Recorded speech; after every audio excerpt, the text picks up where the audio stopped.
Well, I'll talk you through it. In fact, this class is a really good class to be in if you're new to Yin Yoga because I'm going to be going over the fundamentals. You can leave it open because I'm going to go lock the door in a second. So I'll be going over the ins and outs of Yin Yoga and how to practice safely in this class. We're in the middle of a teacher training for Yin Yoga, so there are teacher trainees in here, and I want them to hear the fundamentals as well. All right, so just so you know, Yin Yoga is usually practiced in silence. So we're actually going to do that today. So we're not going to have any music today. So you'll have to listen to your thoughts. You'll be okay. You can do it. But we're going to start in a seated position. So you can find a comfortable seat. You might sit back on your blocks or sit cross-legged, whatever you like.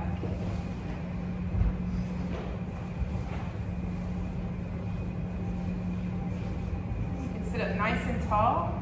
Close your eyes or look down at the ground. Begin to notice your breath. Try to breathe in the nose and out the nose throughout the whole practice. In fact, if you start breathing through your mouth, that's an indicator that you're in a little too deep in the posture and you need to come out of the posture.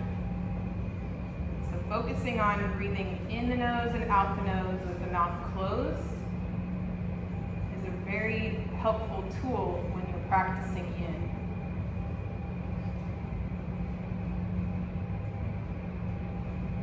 Just notice what your breath is like in the moment. Is it easy to take a breath in? Is the inhale shorter than the exhale? Or are they the same length?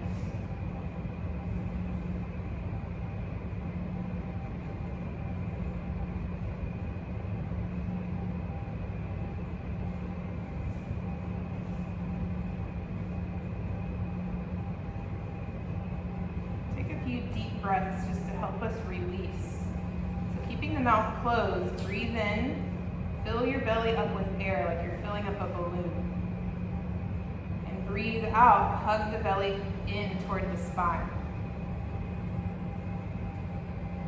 Just focus on that belly rising and falling. Push it out dramatically on the inhale. And then hug it in on the exhale.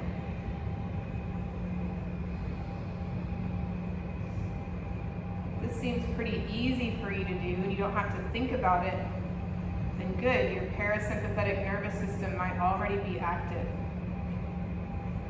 You have to really think about pushing the belly out and hugging it in on the exhale. You might still be in your fight or flight mode, sympathetic nervous system. So we're trying to access the rest and digest by relaxing the belly, relaxing the body.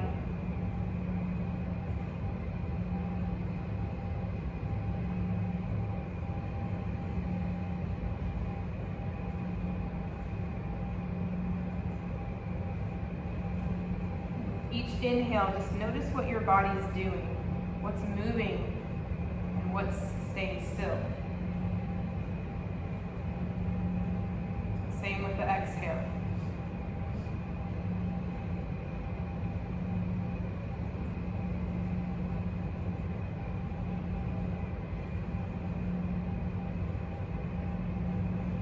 In Yin, we're focusing on the subtle body, the subtle sensations.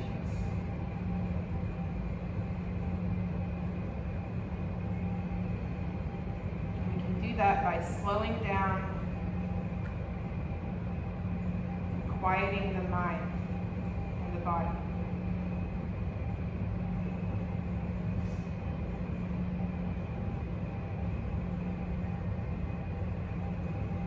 One more belly breath in. Let it go. Open your eyes if you'd like. Come into our first posture, which is tadpole. So if you'd like to use your blanket, you may want to unfold it 2 times and place that underneath your knees. I'm going to be showing you what to use or how to use your props, but you're welcome to use them however you'd like, or not use them at all. From tabletop, we'll take our knees apart, knees wide, any amount, and toes are reaching toward each other. Maybe they touch, maybe they don't. Sink your hips back toward your heels, and then reach forward with your hands and rest your head down to the mat, or you could rest your head down onto a block. So the intention of this posture in Yin Yoga is to stimulate a sensation along the inner lines of the legs and groin area. It's also working into the knees. So if you have pain in the knees, you don't ever want pain in the knees. If you do have that, you'll come down to your back and take this on your back by hugging the knees in toward the chest. Take the knees wide and the toes toward each other. So almost any yin posture you can do on your back or standing.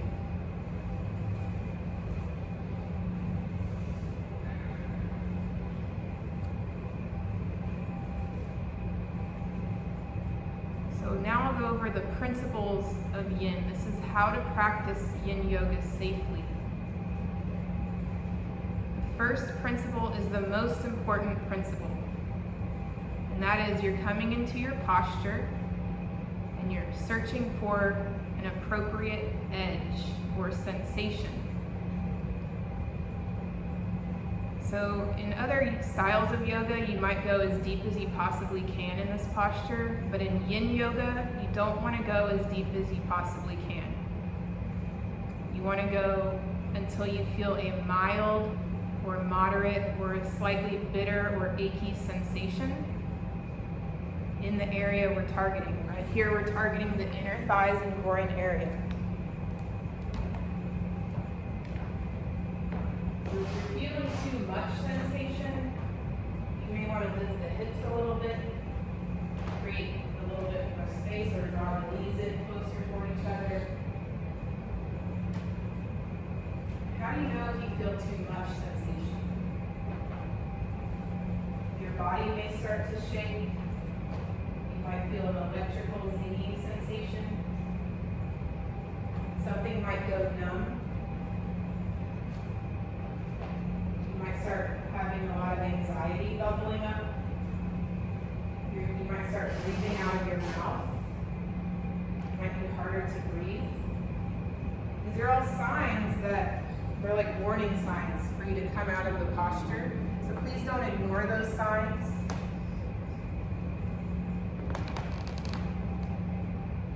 You're going to listen to those signs and back out.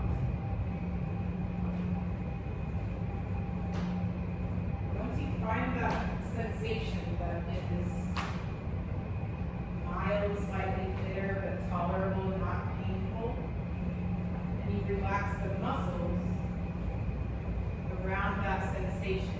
So targeting the inner thighs, groin area, relaxing the hips, relax the muscles there.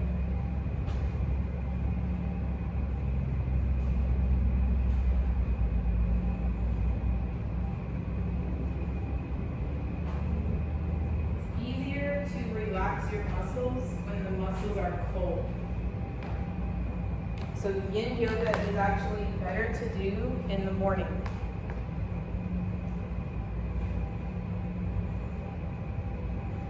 So your muscles are cold, that way they can relax and we can access the joints. When the muscles are flexed and stretched and warm, then they take the stress or the stretch. We don't really want to stretch muscles for a long period of time because that just lengthens and weakens them.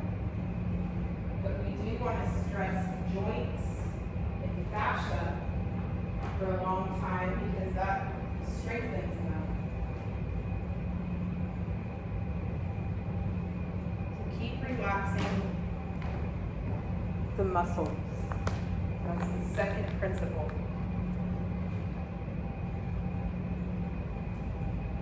Third principle of yin yoga is to remain relatively still.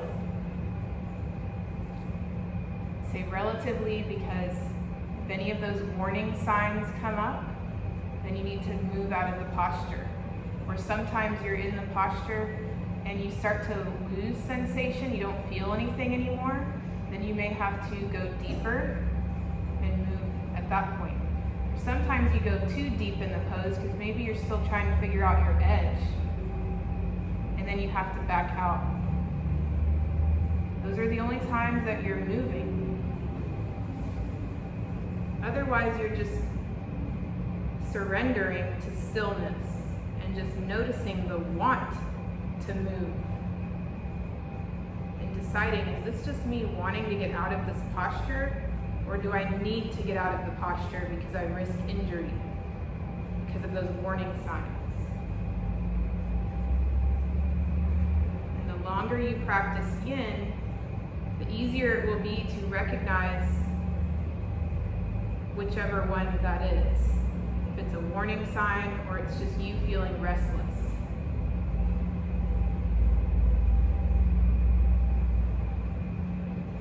Also, the longer you practice yin, the longer you'll be able to sit in stillness without restlessness.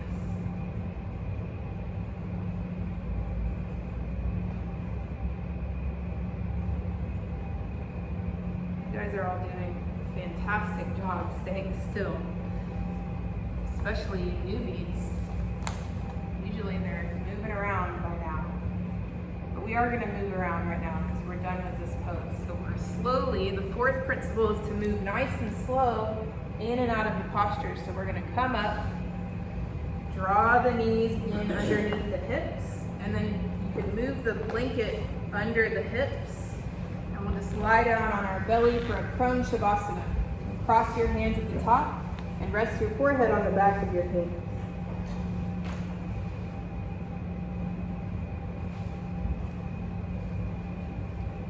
We call this pose crocodile in yin. It's a mild, very, very mild compression on your lumbar spine when you lay like this.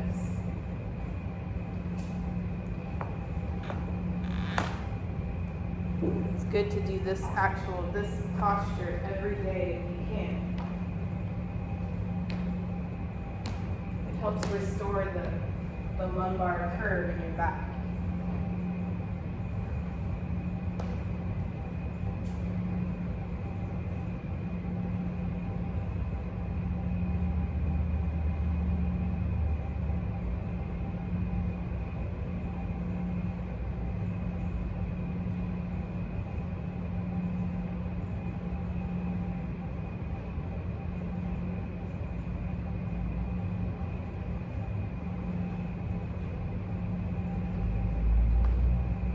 Call this a resonance pose or a rebound pose.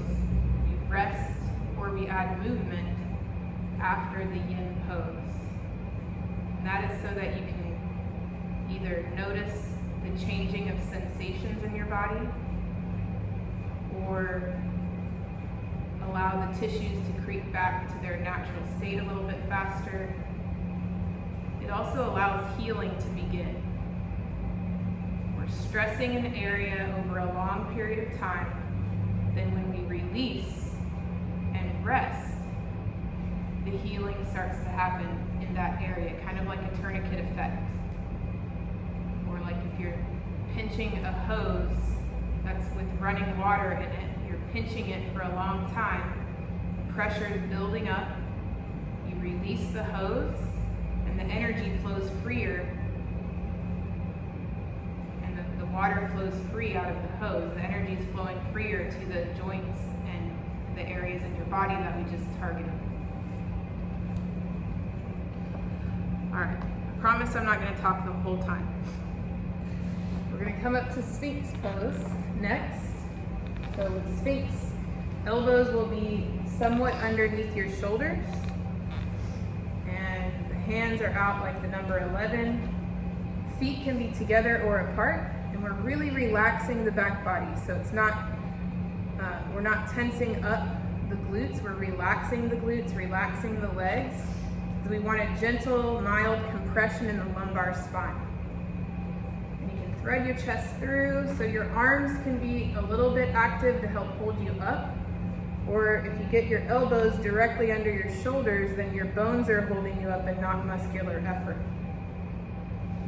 So if you're not quite feeling anything in the lumbar, the lower back, you might try straightening the arms and walking the hands toward the body. Maybe your body lifts up and you're in more of a seal pose.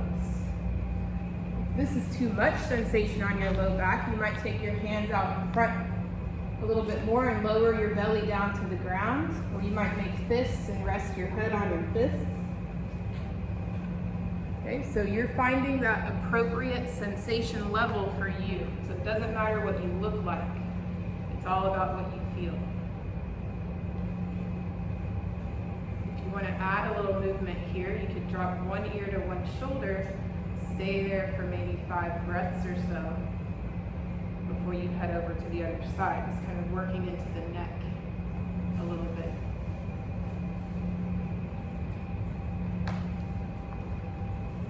So now I'll be quiet and let you just marinate in this posture.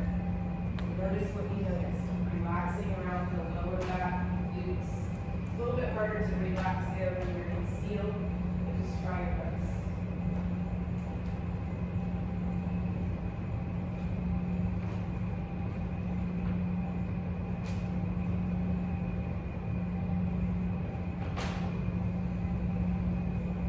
Always welcome to come out of the posture at any point in time and rest. You don't have to hold it just as long as I say.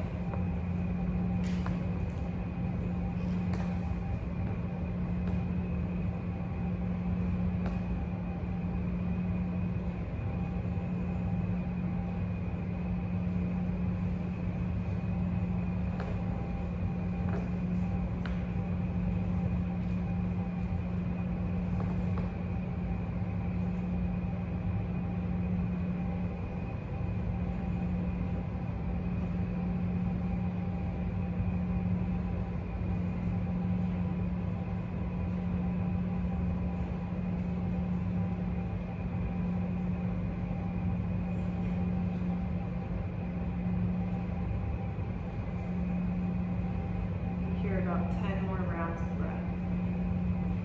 If you want to do it deeper or back off or stay the same, then you can do that now.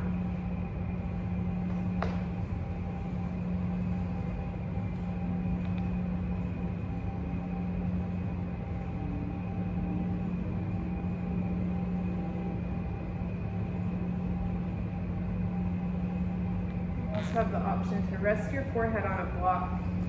Your head gets tired.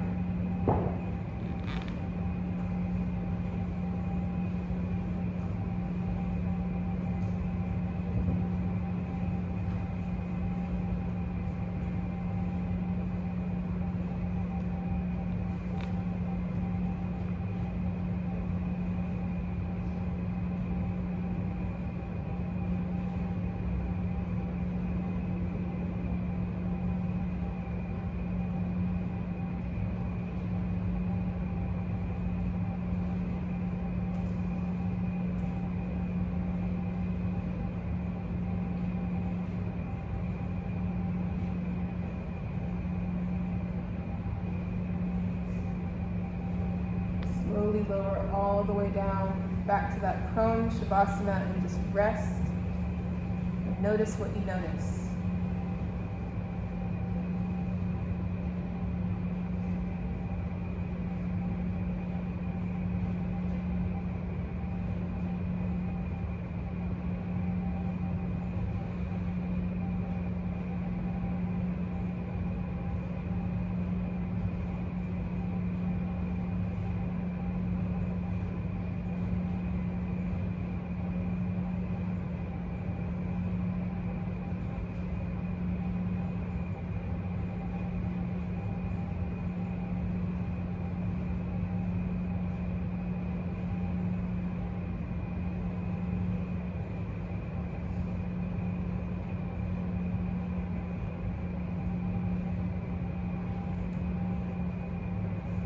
Add a little bit of yang movement here since it's the morning time. You can bend your knees Just windshield wiper your feet slowly side to side.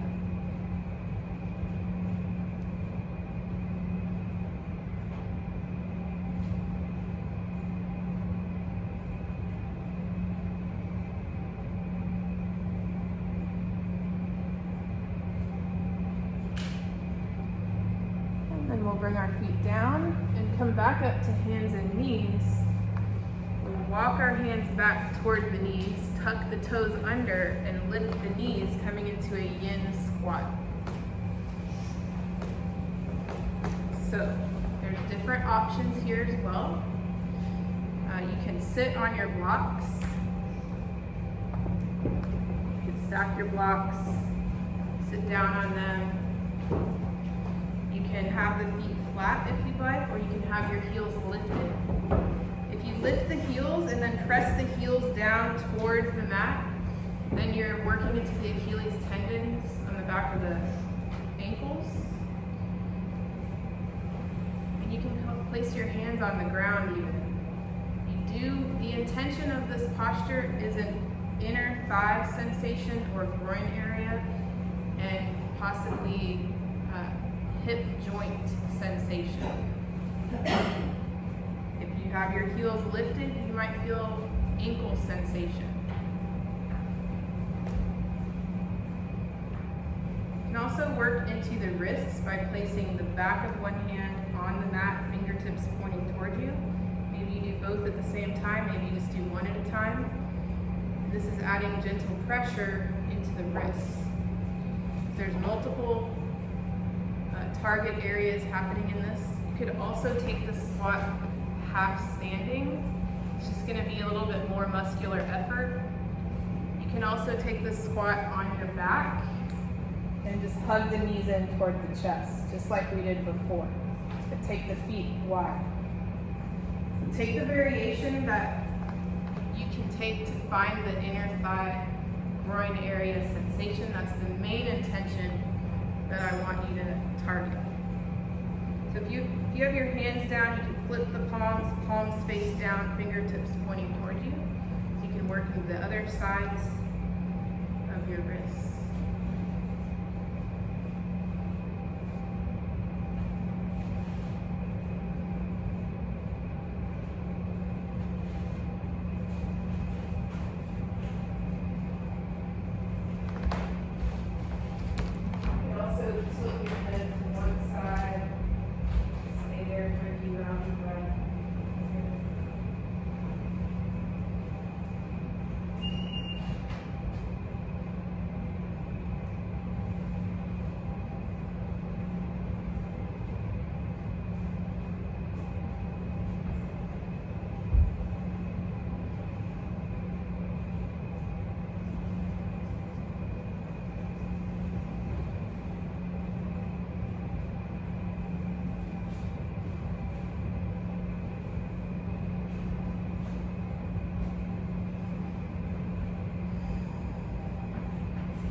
Compression, and if it hurts, you could take your knees, try taking your knees wider. Maybe that might help, or bringing them in. Just kind of feel free to explore how to change your skeleton shape to relieve any pain. So you can flip the palms, you can go front to back, side to side, all different directions, just to kind of wake up the wrists a little bit.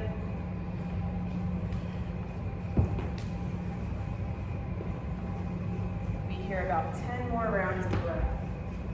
Make sure you're feeling something. If you're on blocks, you kind of stop feeling anything around the hips.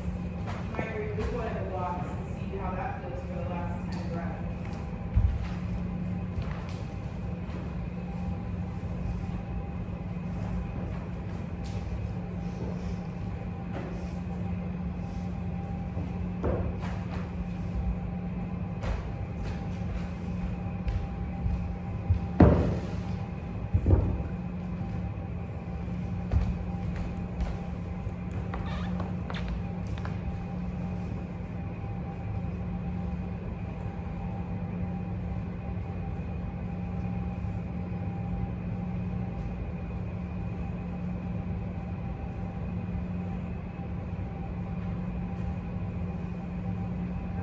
always have permission to back out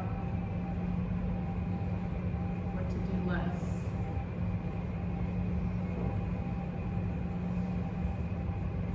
From here, we're going to slowly lift the hips and come into the only standing posture in yin, which is dangle. So you can take this with your knees bent and your elbows resting on your thighs. The intention is to stimulate the back body, to stress the back body, the back lines of the body.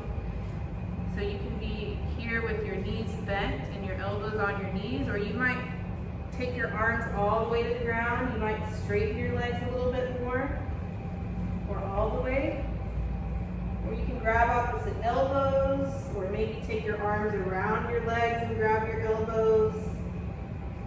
Maybe let the head dangle and hang down.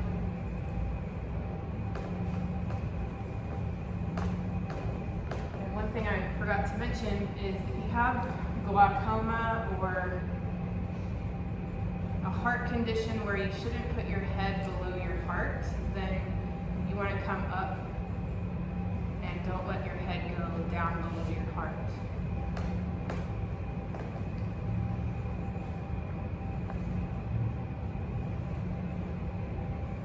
Some people like to clasp their hands and place their hands behind their head just to add a little gentle pressure.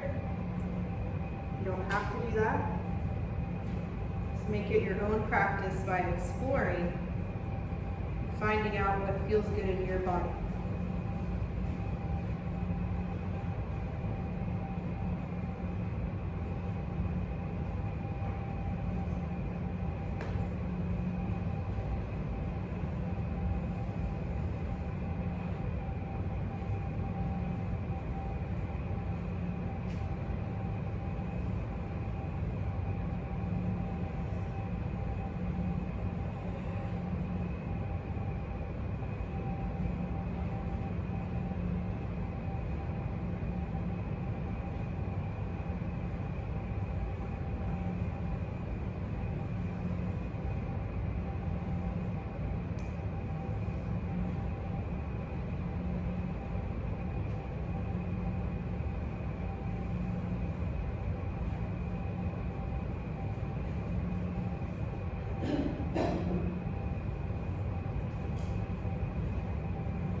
About 5 more rounds of breath.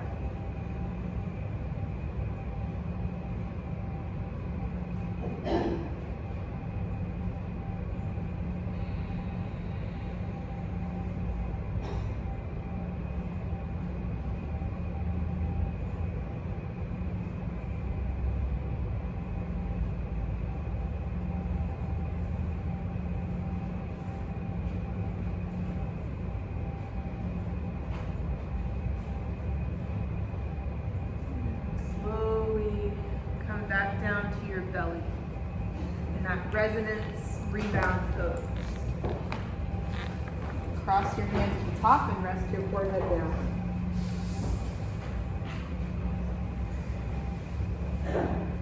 Notice the sensations in your back changing as you rest.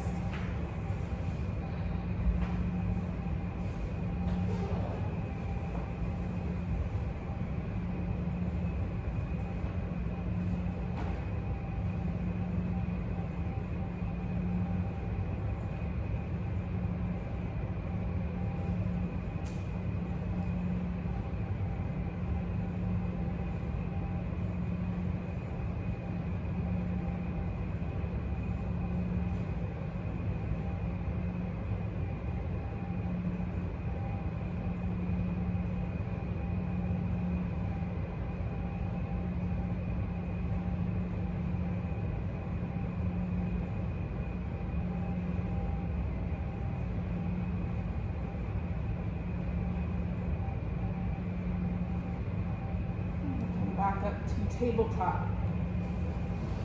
So you may want your blanket under your knees. You may want to thicken up your blanket if you need more padding. And you might choose to use your blocks out front. From there, we'll step the right foot forward and shift the hips forward and down. This is called baby dragon with the blocks framing the front foot. And we're shifting our body forward and down, stopping at that first edge of resistance right where our body wants to stop. We're not pushing past it because we know we can. We're stopping at the first stop and we're relaxing around the hips.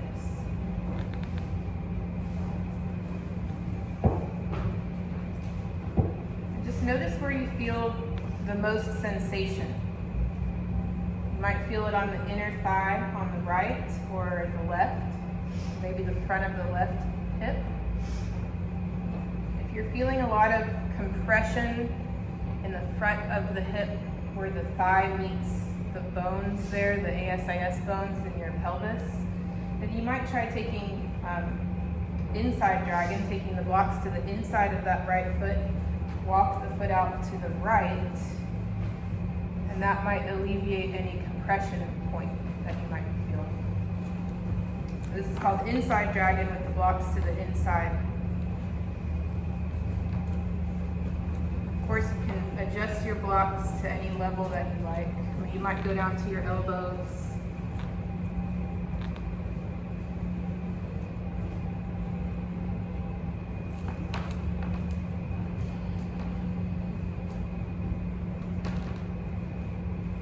Bothers your wrists, you can make fists and put your knuckles down, or you might come down to your elbows.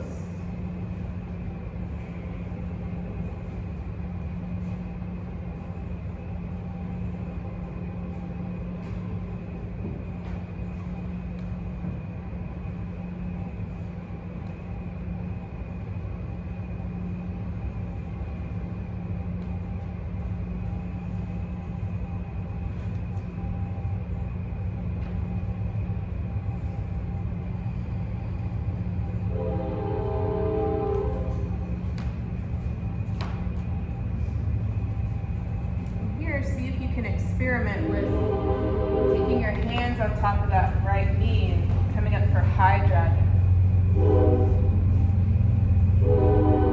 Of course, if that's too much sensation, you can drop down to the inside dragon again.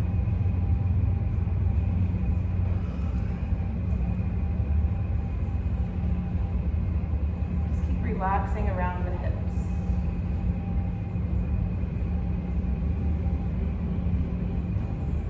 Notice where your mind is going. Notice what kind of thoughts are popping up.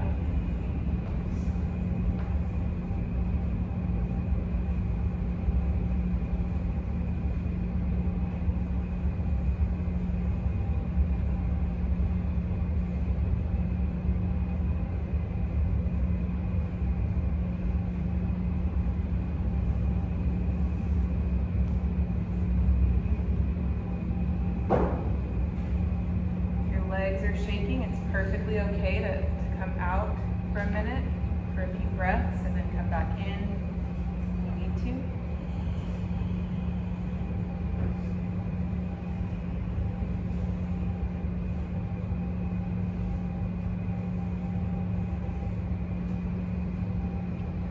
And then we'll come back down to inside dragon, walk the right foot back to meet the left.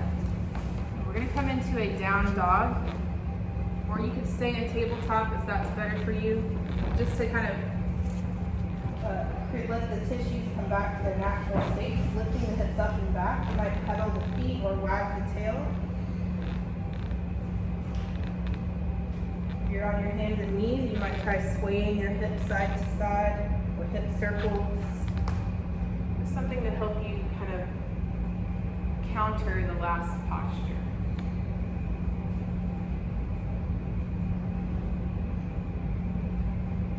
Free to explore and take any other movements here to help your body feel more balanced.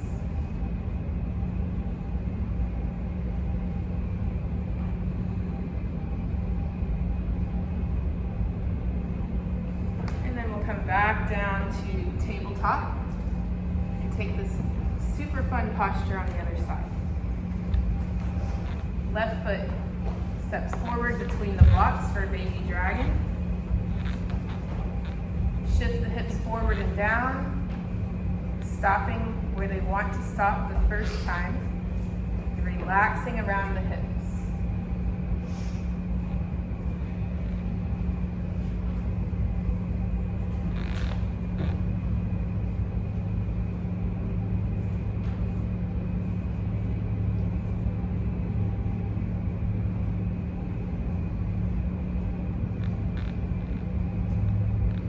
Notice where you're feeling the most sensation.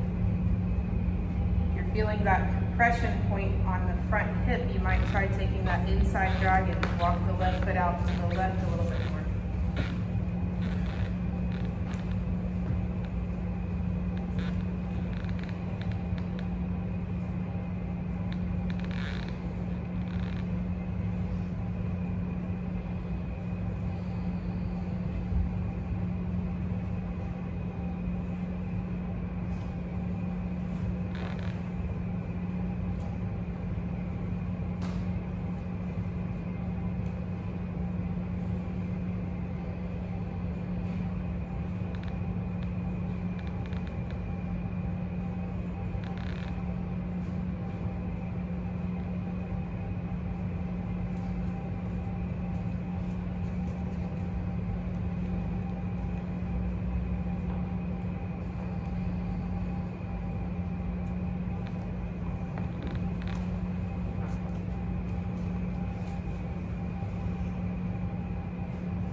High dragon. Just lift the chest, hands on the front knee.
Back down, tabletop, stay there, or sway your hip side to side, or take a down dog, or a flip dog, whatever you're feeling here. Have a eat maybe.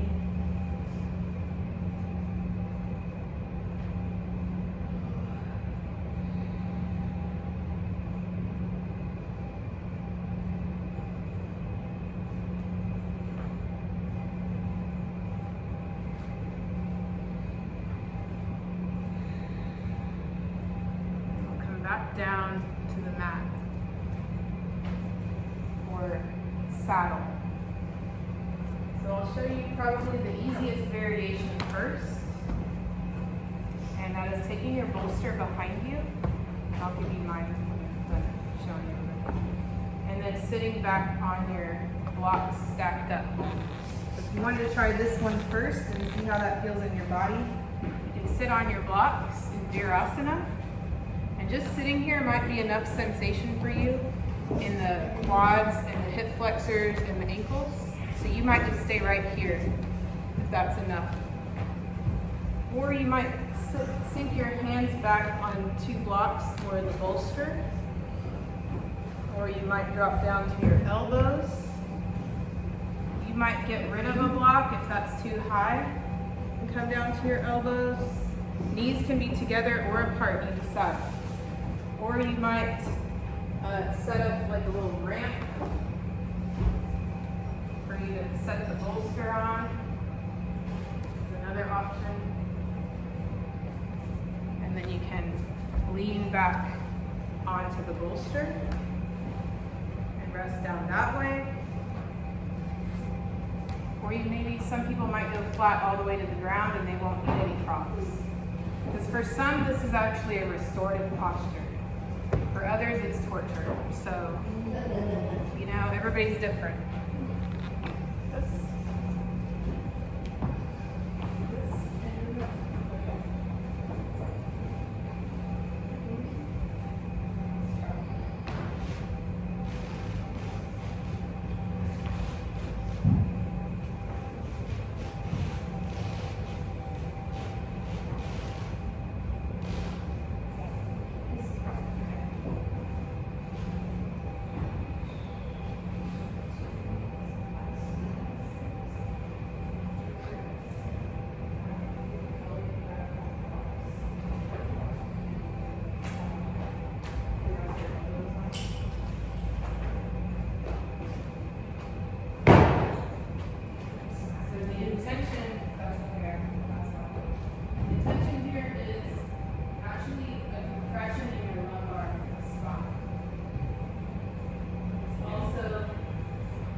Some people already know. If you cannot, this is just not working for you today, you can come down to your belly and reach back for 1 foot and take your quad and back sensation here. Okay, that's a lot less stress on the knees and the back. Sometimes elevating the hips can help.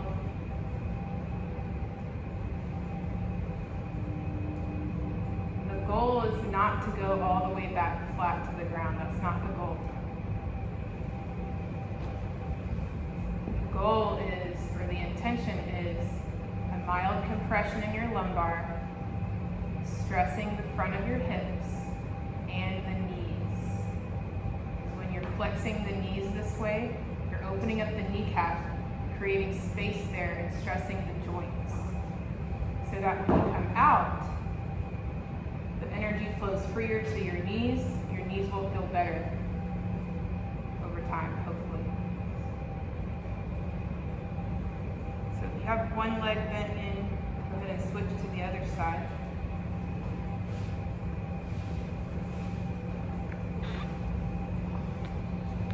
Always welcome to come out at any point. If you have pain in your ankles, sometimes rolling up the blanket and placing it on the top of the ankles will alleviate that.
you can let your head hang back and open your throat.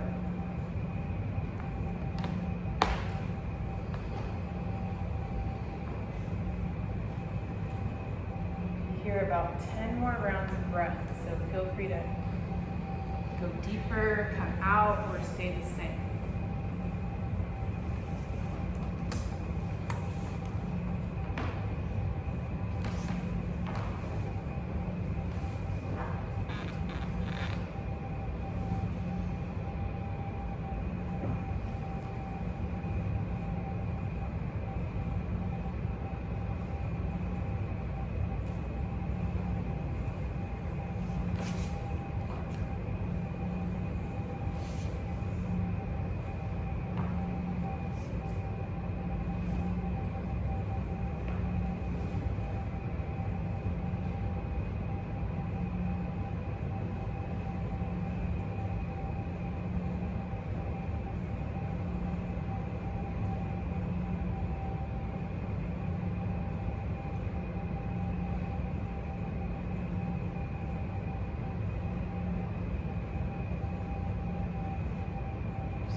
Come back up, use your hands to help you.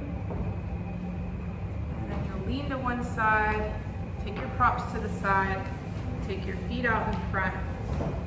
We're just going to take another yin posture as a counter pose so we won't be here too long. Caterpillar, just sit up tall and hinge forward with straight legs to kind of relax the back of your legs after all that flexion in the knees. You might reach for your toes or leave your hands alongside your body. And if it's okay in your back to round it, you don't have any herniated discs or osteoporosis, osteopenia, then feel free to round the spine and tuck the chin.